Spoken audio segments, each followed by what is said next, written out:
اب انسان زندگی میں 1-2 دفعہ کام کرے، اس سے ہو جائے، کوئی غلطی ہو جائے تو بات سمجھ میں آتی ہے کہ غلطی ہے، خطا ہوئی ہے، لیکن ایک کام مسلسل ہماری زندگی کا معمول بن رہا ہو اور ہماری روٹین میں داخل ہو چکا ہو، اور پھر بھی ہم اس کو غلط اور برا نہ سمجھیں یا غلط برا سمجھ کر اس کی اصلاح کرنے کی کوشش نہ کریں، تو اس کا یقینی مطلب یہ ہے کہ ہم اس کی حقیقت کو نہیں سمجھ رہے۔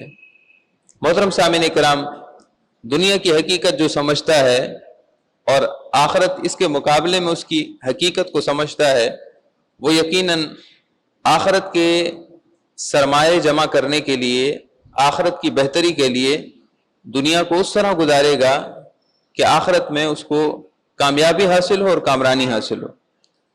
میں آپ سب کی توجہ اس بات کی طرف دلانا چاہتا ہوں کہ آخر ایسا کیوں ہے کہ ہم مسلسل نماز فجر کا ناغہ کرتے ہیں؟ ایسا کیوں ہے؟ اس بات کو سمجھنے کی خاص ضرورت ہے۔ اب کچھ لوگ تو وہ ہیں جو نماز پڑھتے ہی نہیں ہیں، ان کی بات تو الگ ہے، وہ تو یقیناً بہت بڑے مجرم ہیں، بہت بڑے جرم کا ارتکاب کر رہے ہیں کہ جس اللہ تعالیٰ نے انہیں رزق دیا، دیکھنے کو آنکھیں دیں، سننے کو کان دیے، بولنے کو زبان عطا کی، چلنے کو پاؤں اور پکڑنے کو ہاتھ عطا کیے، اور ان کے ٹھہرنے کے لیے ان کو مکانات، جگہیں اور زمین عطا کی جس پر وہ چلتے ہیں، سائبان اور چھت کے لیے آسمان بنا دیا، سانس لیتے ہیں تو سانس اندر آنا بھی نعمت ہے، سانس کا اندر لینا بھی نعمت ہے، اور سانس کا باہر اخراج کرنا بھی نعمت ہے۔ پلک چھپکتے میں اس کی کئی نعمتیں ہیں جس کا شمار نہیں ہو سکتا۔ تو اس رب کریم کے حضور 5 وقت کی ادائیگی نماز کے لیے اگر بلایا جائے تو وہ حاضر نہیں ہوتے، یقیناً بڑے مجرم ہیں۔ ہم اس وقت بات ان دوستوں احباب کی کر رہے ہیں جنہوں نے 4 نمازوں پر اپنے آپ کو پابند کر رکھا ہے کہ ٹھیک ہے بھائی 4 پڑھتے ہیں، کبھی بغیر جماعت کے اور کبھی جماعت کے ساتھ۔ یہ بھی ایک الگ معاملہ ہے کہ جماعت کے ساتھ نہیں پڑھتے، یہ بھی گناہ ہے۔ بہرحال 4 نمازوں پر اپنے آپ کو پابند رکھنا اور فجر کی نماز کی چھٹی کرنا، یہ کوئی ہماری زندگی کا 1-2 دن کا واقعہ نہیں ہے، یا کوئی 1-2 دن کی بات نہیں ہے، بلکہ مسلسل وقت گزر رہا ہے، ہم ہر روز فجر کی نماز چھوڑ دیتے ہیں، وقت گزر رہا ہے ہر روز فجر کی نماز چھوڑ دیتے ہیں۔ ایسا ہم کیوں کرتے ہیں؟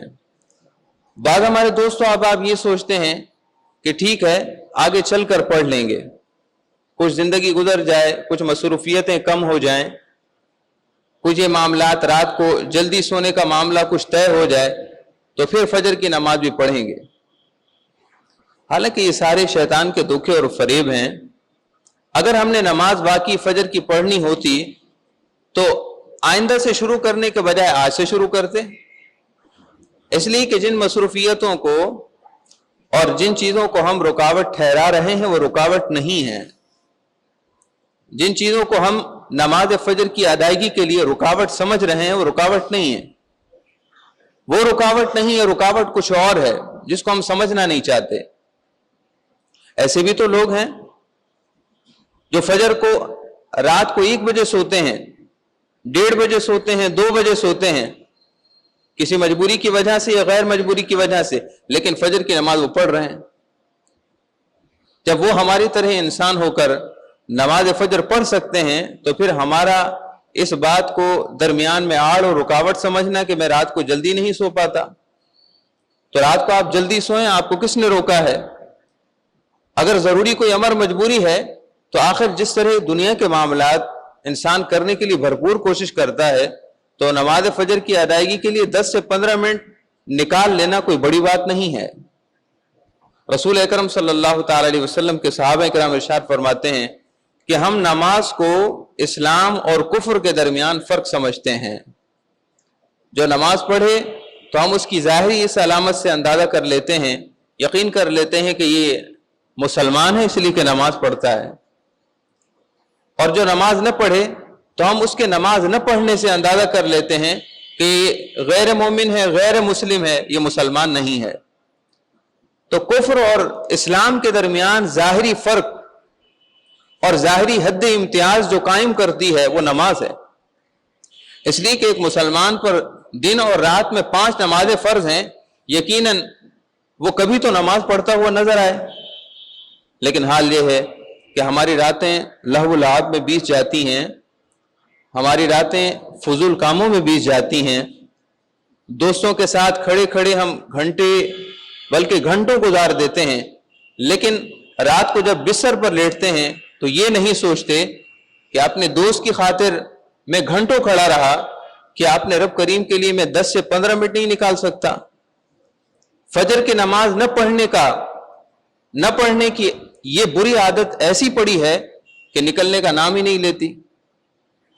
اور کبھی اس قسم کی بات ہو تو پھر ہم ذہن میں یہ کہتے ہیں کہ دیکھ لیا جائے گا، اللہ خیر کرے گا، آنے والے معاملات بہتر ہو جائیں گے، ابھی ربیع الاول شروع ہوگا تو پھر سے شروع کر دوں گا، یا رمضان شریف شروع ہوگا تو پھر روٹین بنا لوں گا.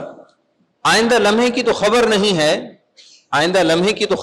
ہے، اور ہم آئندہ رمضان یا آئندہ ربیع الاول یا آئندہ جمعہ سے اپنی نماز کے پروگرام بنانے کی کوشش کرتے ہیں.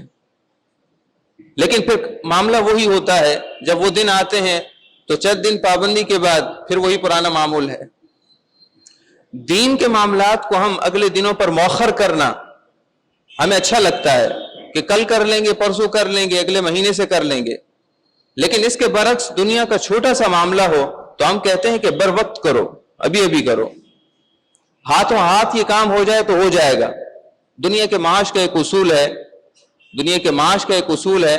آج کل لوگ اکثر وقت کی کمی کی وجہ سے اسی پر چلتے ہیں کہ کام ہاتھوں ہاتھ کرو، کل پر مؤخر مت کرو. ہاتھوں ہاتھ جو کام ہو جائے، بر وقت جو کام ہو جائے، جلد جو کام ہو جائے وہ کام ہو جاتا ہے. باقی کام کو مؤخر کیا جائے تو وہ کل پہ مؤخر ہوتا ہے، پھر پرسوں پہ، پھر اگلے مہینے پہ، حتیٰ کہ چھوٹا سا کام وہ مہینوں بعد جا کر ہوتا ہے. اس لیے دنیا کے اصول جاننے کے ناطے اور دنیا کے معاملات سے باخبر ہونے کے ناطے ہم یہ سمجھتے ہیں کہ کام کو ہاتھوں ہاتھ کیا جائے اور اسی پر چلنے کی کوشش کرتے ہیں. لیکن دین کا معاملہ ہم نے اس اصول سے الگ کر رکھا ہے. نماز پڑھ لو بھائی، فجر کی نماز کل سے شروع کر دو، جی شروع کر دوں گا. اس کو آپ ہاتھوں ہاتھ کیوں نہیں کرتے؟ کل ہی سے نماز فجر کی پابندی کیوں نہیں کرتے؟ اس لیے کہ آپ کا نماز پڑھنے کی طرف رجحان ہی نہیں ہے، آپ کو نماز کی اہمیت معلوم نہیں ہے. رسول اللہ صلی اللہ علیہ وسلم نے ارشاد فرمایا کہ جب رات کو انسان اپنے بستر پر سوتا ہے تو شیطان اس کے سر اور اس کے سر کے درمیان، اس کی گدی پر، اس کی گردن کے پیچھے 3 گرہ لگاتا ہے، اور ہر گرہ لگاتے ہوئے پھونکتا ہے، ہر گرہ لگاتے ہوئے یہ بات کہہ کر اس میں پھونک مارتا ہے کہ لمبی رات ہے اور تو سکون سے سو جا. شیطان 3 گرہ لگاتا ہے جب انسان اپنے بستر پر سوتا ہے. ہر گرہ لگاتے ہوئے وہ یہ کہہ کر اس میں پھونک مارتا ہے کہ لمبی رات ہے، سکون سے سو جا. اس طرح 3 گرہ لگاتا ہے.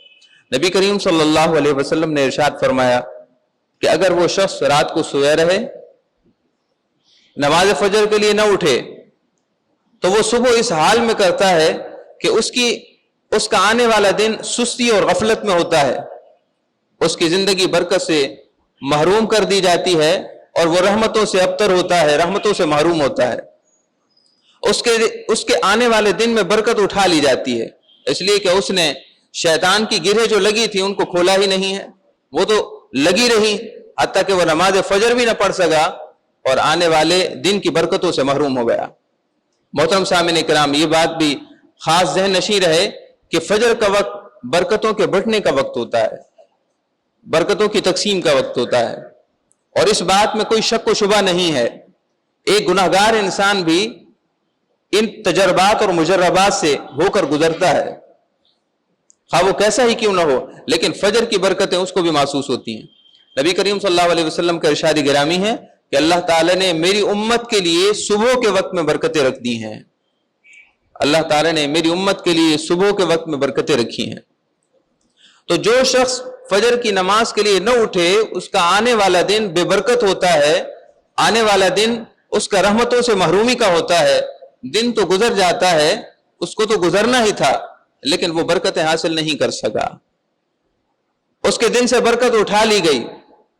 یہی وجہ ہے کہ اس کے کئی کام پینڈنگ میں ہوتے ہیں، اس کے کئی کام جمع ہو جاتے ہیں، حالانکہ وہ اس دن میں 5 کام تو کیا 15 کام کر سکتا تھا، لیکن 15 کام تو کیا ہوتے، 5 کام تو کیا ہوتے، اس کا ایک کام ہوا۔ کیوں بھائی ایسا کیوں ہوا؟ اس کے ارادے تو مکمل تھے کہ آج یہ 5 کام کرنے ہیں، لیکن اس کے 5 کام نہیں ہوئے، اس کا بمشکل ایک کام ہوا ہے۔ وہ سمجھتا ہے کہ شاید اسباب نہیں بنے، وہ سمجھتا ہے کہ شاید میں پہنچ نہیں سکا، وہ سمجھتا ہے کہ شاید ٹریفک جام ہو گیا تھا، وہ یہ سمجھتا ہے کہ شاید یہ معاملہ ہو گیا، وہ معاملہ ہو گیا۔ معاملہ وہ کچھ بھی سمجھتا رہے، اللہ نے چونکہ رحمت اٹھا لی تھی لہذا اس کے کام 5 بھی نہیں ہو سکے۔ 15 کام اس سے ہونے چاہیے تھے اور جن 5 کاموں کا ارادہ تھا وہ 5 کام بھی نہیں ہو سکے۔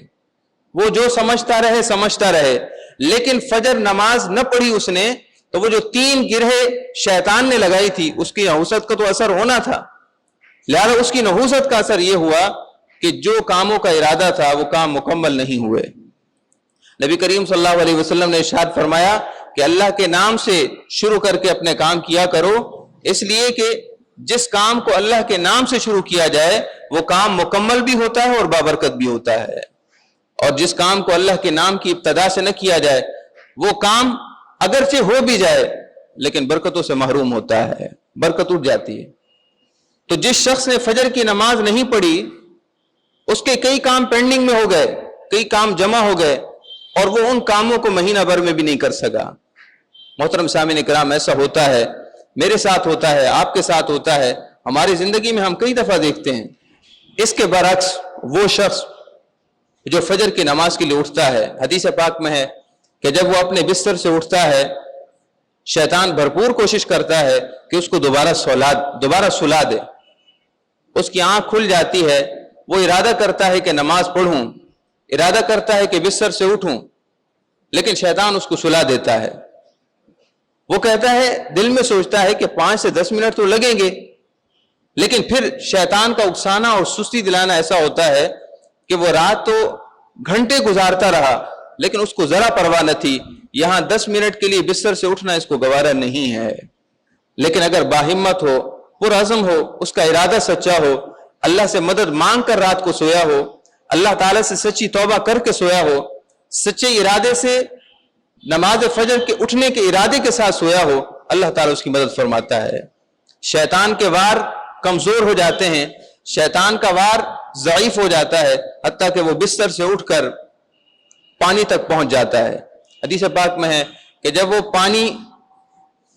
پانی ہاتھوں پر ڈالتا ہے تو اللہ تعالیٰ اس کی 3 گروہوں میں سے ایک گرہ کو کھول دیتا ہے۔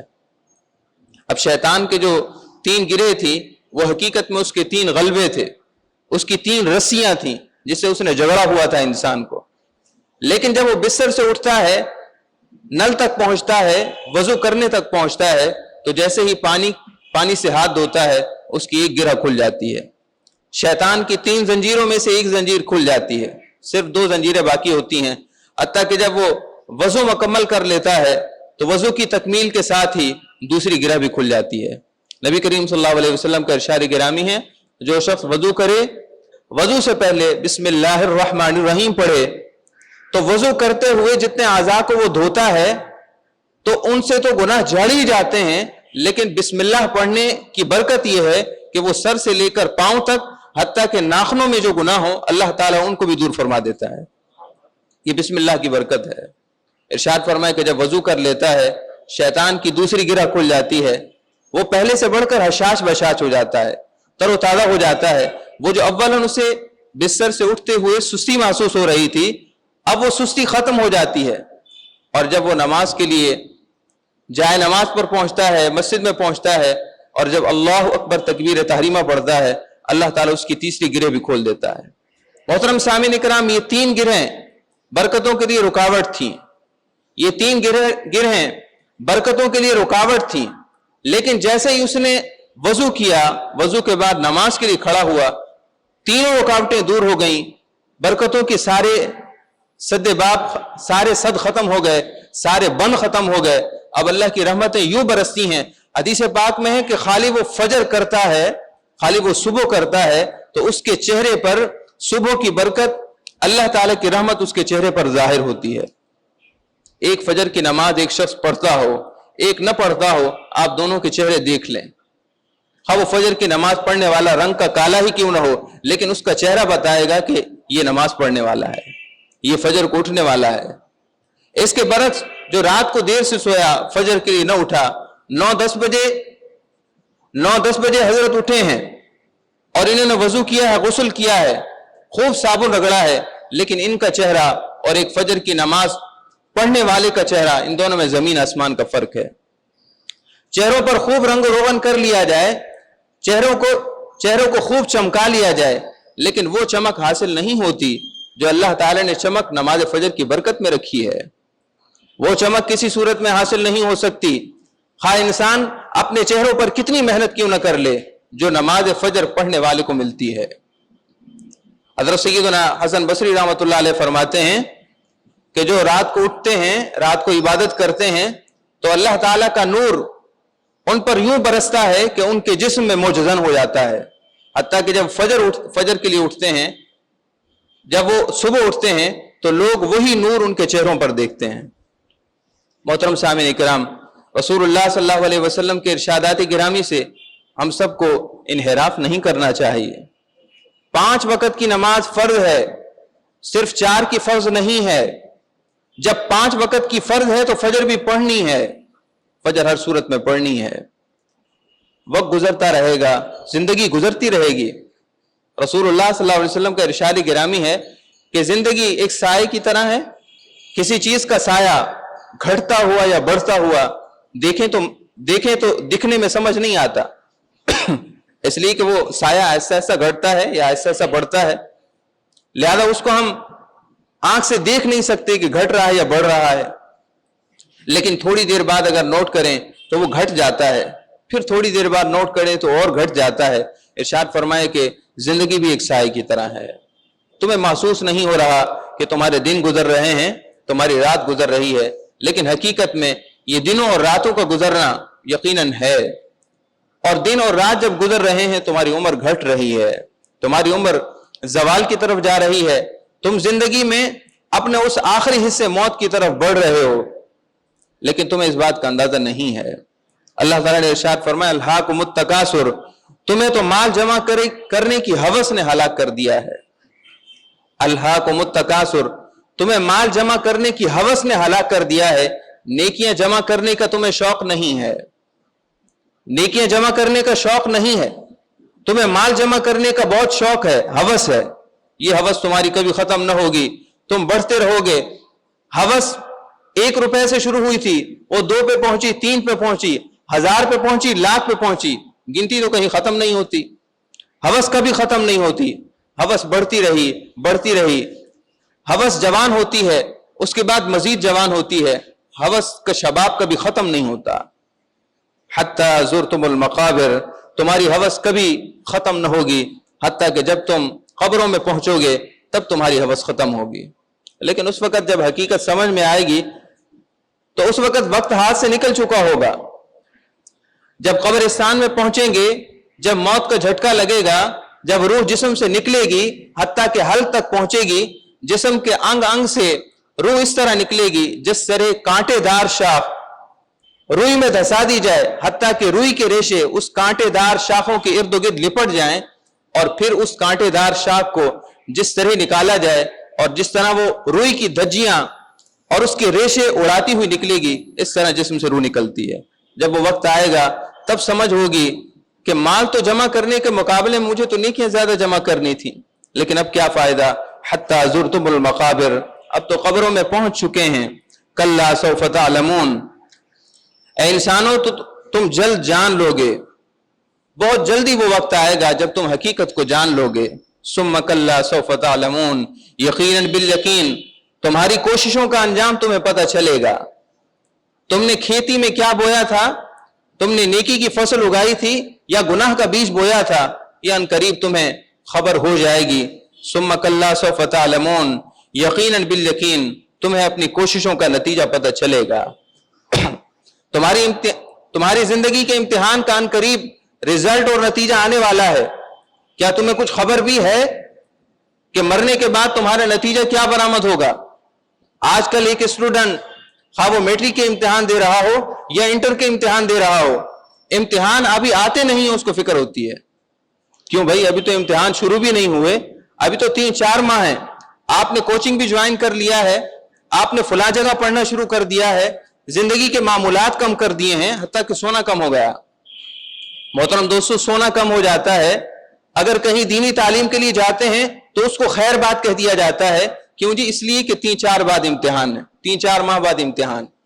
3-4 ماہ بعد امتحان ہے، لیکن کوشش پہلے ہے، لیکن فکر پہلے ہے. اس کو فکر 3-4 ماہ پہلے ہے، حالانکہ ابھی تو امتحان بھی نہیں ہوئے. پر اے نوجوان، حال تیرا یہ ہے کہ دنیا تو کمرہ امتحان ہے، دنیا تو کمرہ امتحان ہے. ہم تو امتحان کے کمرے میں، امتحان کے روم میں بیٹھے ہوئے ہیں، لیکن تجھے فکر نہیں ہے، لیکن تجھے اندازہ نہیں ہے. اور یہ کمرہ امتحان بھی ایسا ہے کہ جس میں دورانیہ امتحان، یعنی امتحان کا جو دورانیہ ہے، امتحان کا جو وقت ہے، وہ پتہ بھی نہیں ہے، کسی وقت بھی ختم ہو سکتا ہے. وہاں تو 3 گھنٹے ہیں، یہ جو بھی مقرر ہیں. یہاں 3 گھنٹے مقرر نہیں ہیں. یہاں ممکن ہے ایک لمحہ ملے، ممکن ہے ایک سانس ملے. کیا تم نے دیکھا نہیں ہے کہ جو بچے ہسپتالوں میں پیدا ہوتے ہیں انہیں ایک سانس بھی نصیب نہیں ہوتا؟ کچھ ایسے ہوتے ہیں جنہیں ایک دن بھی نصیب نہیں ہوتا، کچھ ایسے ہیں جن کو 1 ماہ بھی نصیب نہیں ہوتا، کچھ تو جوان بھی نہیں ہو پاتے، پہلے اس دنیا سے چل بستے ہیں. تو یہ کمرہ امتحان ہے. یہاں دورانی امتحان کا کوئی پتہ نہیں ہے، کبھی بھی موت کا گھنٹہ بج سکتا ہے، کبھی بھی موت کی گھنٹی بج سکتی ہے، اور اس کے بعد سارا معاملہ پھر نتیجے کی طرف آئے گا.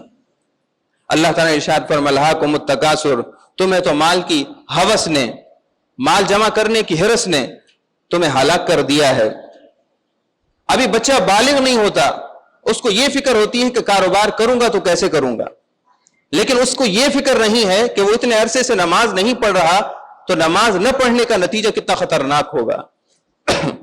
والدین اپنے بچوں کو ایگزام سے پہلے ان کے سارے معاملات کو محدود کر دیتے ہیں. بیٹا ٹی وی نہیں دیکھو، بیٹا یہ نہیں کرو، وہ نہیں کرو، ساری احتیاطی تدابیر اپنے بچے پر صرف کر دیتے ہیں. لیکن کبھی انہوں نے سوچا ہے ان کا بچہ نماز کے لیے مسجد میں نہیں آ رہا، ان کا بیٹا نماز کے لیے مسجد میں نہیں آ رہا، فجر کے لیے اس کو اٹھا نہیں رہے، اور وہ سمجھتے ہیں کہ ہم نے دنیا میں اس کو کامیاب کرا دیا ہے. تم نے دنیا میں کامیاب کرا دیا ہوگا، لیکن آخرت کے بارے میں بھی تو فکر کرو نا. تمہیں اپنے بیٹے کی ہر منفیت، ہر فائدہ اچھا لگتا ہے، لیکن کیا اس کو آخرت میں کامیاب کرانے کا فائدہ تمہاری نظروں میں کوئی حیثیت نہیں رکھتا؟ اللہ تعالیٰ کی بارگاہ میں سرخرو ہونا، اللہ تعالیٰ کی بارگاہ میں سرخرو ہونا تمہارے لیے کوئی حیثیت نہیں رکھتا؟ وہ دائمی زندگی ہے اور یہ عارضی زندگی ہے. عارضی زندگی کو اتنی اہمیت دیتے رہو، لیکن آخرت کی دائمی اور آخرت کی ہمیشہ کی زندگی کو بھی تو کوئی حیثیت دو. کم سے کم نماز تو اپنے بچوں کو پڑھاؤ.